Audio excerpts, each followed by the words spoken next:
All right. To be an authentic pan-Nigritian or African, you must define yourself. We're going to use the authentic pan-Nigritian African defined PAPYRUS volume 18 number 1 6th edition from our sister organization IPET ISUT Cosmos IMBIZO.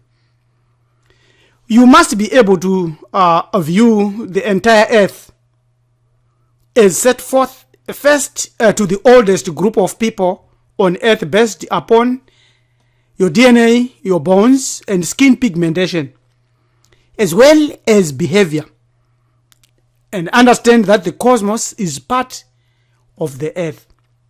You mustn't subscribe to an earth that looks like this, a map that looks like this, because this makes you a pan-African, and this makes you a pan-African redefined. It's a little bit better, but this is colonization, and this is a little bit there.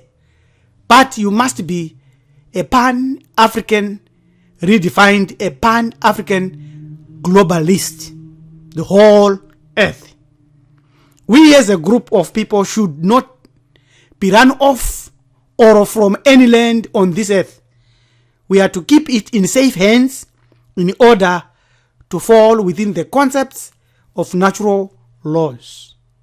So let's look at this pan-African redefined issue and come to a very interesting conclusion that will show us and teach us a number of factors that we need to adopt so that we become a pan-African redefined in real and authentic pan-Africanist that goes beyond tribes, borders, or education or any other concept that divides us, but embraces melanin-dominant humans as brothers and sisters with specific judgment on their identification with being black, dark, brown, as opposed to melanin recessive people.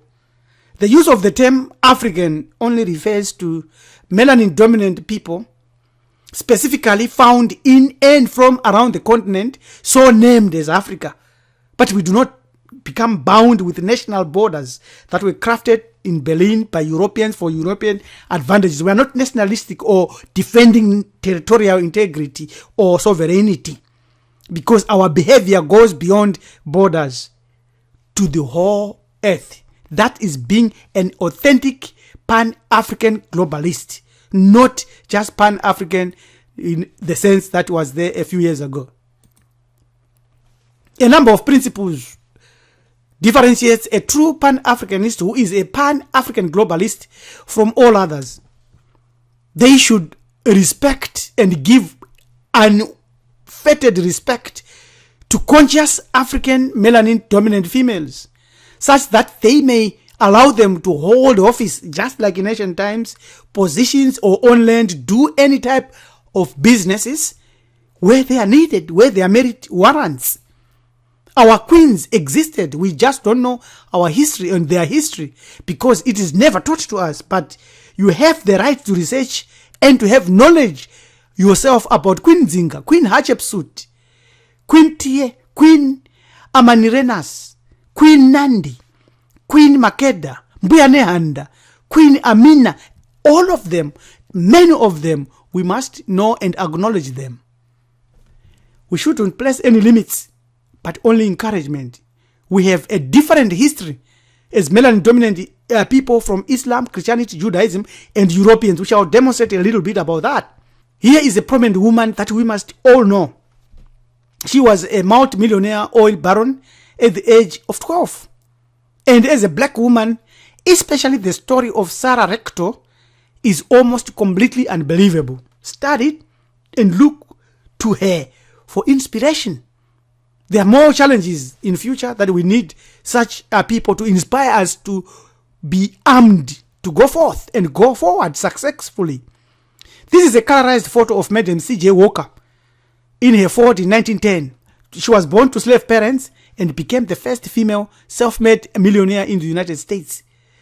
This is what it is to become authentic melanin-dominant humans. We shouldn't follow Islam. Here's what Islam says about women. He says menstruating women are unclean, yet they are born by those women. And the men must stay away from them, yet they suckled from that woman. This is in Quran 2:2:2. Women are men's fields, and men can have sex with them whenever they want. Quran 2:2:3. Men are superior to women and have authority over them, while women must obey men or risk being beaten. So Islam allows males to beat females or men to beat their wives. A woman is worth one half of a man, and men are above women. For Quran 4:11, 2:282, 2:228. Muslim men may marry up to 4 wives, including pubescent girls, and can own sex slaves. You find that in Quran 4:3, Quran 6:54, Quran 4:24. Muslims are not allowed to marry non-Muslims unless they later convert to Islam. Quran 2:221. Women must cover themselves and be seen only by relatives, eunuchs, slaves, and children who have not yet have sex with women.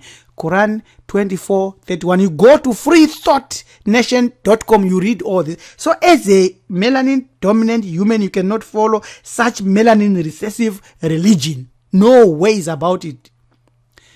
In the New Testament of the Christian Bible, we read, and Adam was not the one deceived.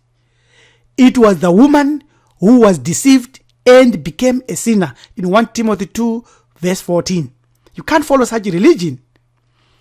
A true African melanin-dominant human will allow females to hold any office, any position on land, do any type of business, and avoid pervasive religion like these that write in 1 Timothy 2, let the woman learn in silence with all subjection, or let a woman quietly receive instruction with entire submissiveness.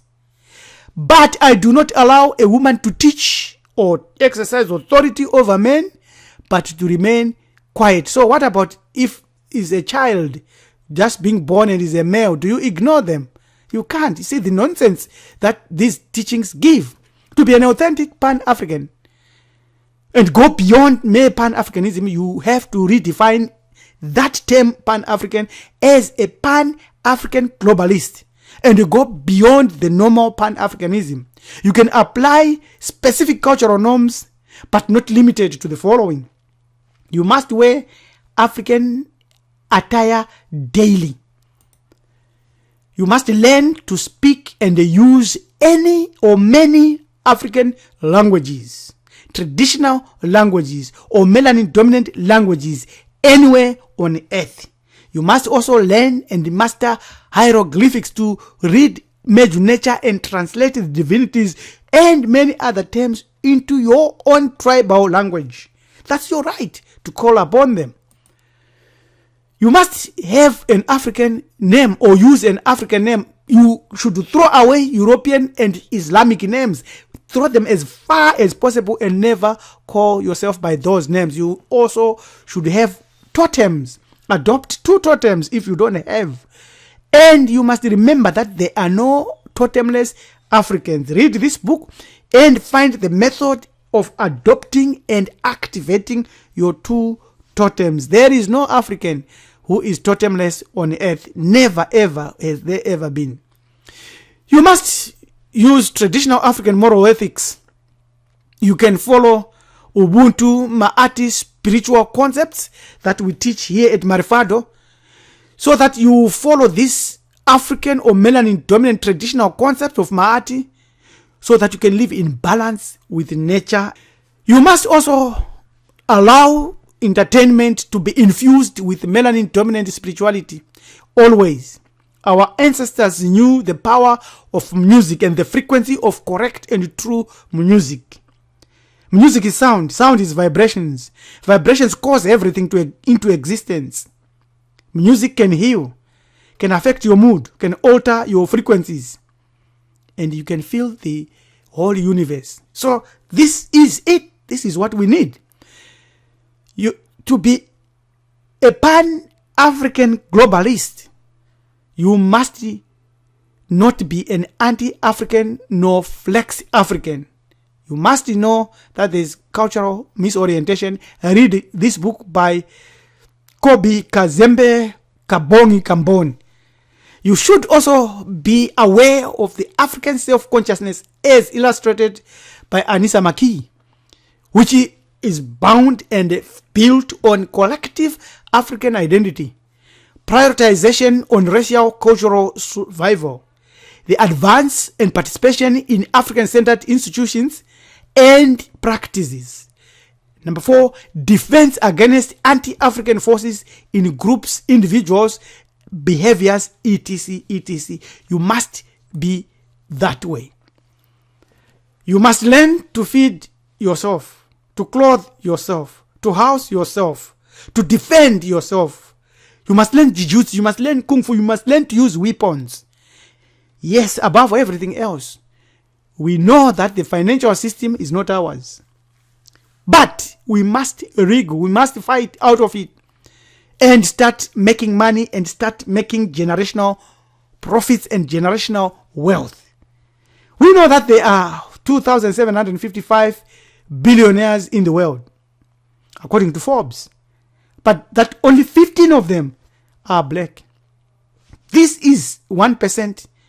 Of those 15, only 2 are women. We know that there are 614 billionaires in the United States and only 9 of them are black. This is pathetic. This is shocking. This is sad. Given the fact that our ancestors were the first scientists, first mathematicians, first medical doctors, first inventors, first entrepreneurs, we have to rise back. We have to come up. There is no two ways about it. We have to fight tooth, claws, and everything to win back our position.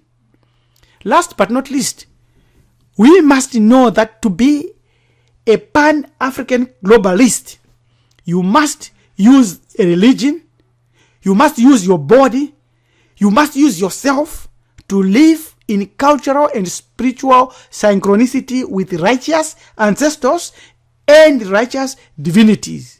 All other practices operate against the laws of the cosmos and are being used to divide, to rule, and to conquer, and also to subvert our authentic pan-African globalist objectives. An authentic pan-African does not have sex confusion, no gender confusion, no clothing confusion, no mental confusion, no religious confusion, no cultural confusion, no mateship confusion. To learn more, any person, before they assert that they are an authentic pan-African globalist, they must have read and understood and used the Azibo nosology to exegesis. Moving forward with the legitimation of the Azibo nosology 2, the book crafted and written by Daudi Ajani Ya Azibo, PhD. This is it. We need to go beyond. To be an authentic pan-Africanist globalist, you must practice or have started to practice Ma'ati or Ubuntu in a Ma'atic-based group or community. You can connect with us at Marifado and send us an email on join@marifado.com so that you can participate in our and your liberation. This is Preacher Rabbi Elem Tumizulu Gadkalt Kunkenim Jakanjam Skaban, saying subscribe to our channel Committee Hebrew Ethics. Till we meet again, fight and continue to become a melanin-dominant human being who subscribes to pan-African globalism. There are no two ways about it. That way, we will win. Till we meet again, Edupe, Siabonga, Tatenda, Henkos, Asante Sana.